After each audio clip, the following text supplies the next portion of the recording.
اچھا جی، دعا تو بہت چھوٹی سی ہے، لیکن آپ نے کیا کرنا ہے، کیونکہ دیکھیں کہیں رمضان پہلے شروع ہو جاتا ہے، کہیں بعد میں شروع ہوتا ہے، تو آپ لوگوں نے یہ کرنا ہے کہ جیسے رمضان کی اناؤنسمنٹ ہو، وہ مغرب کا وقت ہے یا وہ عشاء کا وقت ہے، دونوں کے ساتھ ہمیں نوافل پڑھنے کی اجازت ہے۔ تو جب آپ نے سن لیا کہ صبح ہم نے روزہ رکھنے جا رہے ہیں، پہلا روزہ ہے، وہ مغرب کی اناؤنسمنٹ ہو گئی ہے یا عشاء کی، نماز پڑھی، نماز پڑھنے کے بعد آپ نے 2 نفل حاجت کے پڑھنے ہیں۔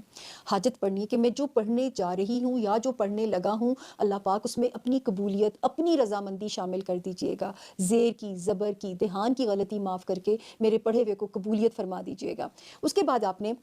اس کو پڑھ لیا، ٹھیک ہے، 2 نوافل حاجت کے آپ نے 11 مرتبہ شروع میں بھی درود شریف دعا سے پہلے جو پڑھنی ہے، بیچ میں درود ابراہیمی پڑھیے گا، اور آخر میں بھی 11 ٹائمز شروع میں، 11 ٹائمز درود شریف آخر میں، درمیان میں صرف 3 مرتبہ، کتنی چھوٹی سی دعا ہے، صرف 3 مرتبہ سورہ فتح، فاتحہ نہیں فتح، ٹھیک ہے نا، سورہ فتح آپ نے پڑھنی ہے، اور جو ہے اس کی ٹرانسلیشن ضرور پڑھنی ہے تاکہ آپ کو پتہ ہونا چاہیے کہ آپ کیا پڑھنے جا رہے ہیں۔ 3 مرتبہ سورہ فتح پڑھنی ہے، اور اس کے بعد آپ نے دعا کرنی ہے کہ میرا رب اگلا رمضان آنے تک مجھے اپنی رحمتوں میں، اپنی برکتوں میں رکھیں، مجھ پہ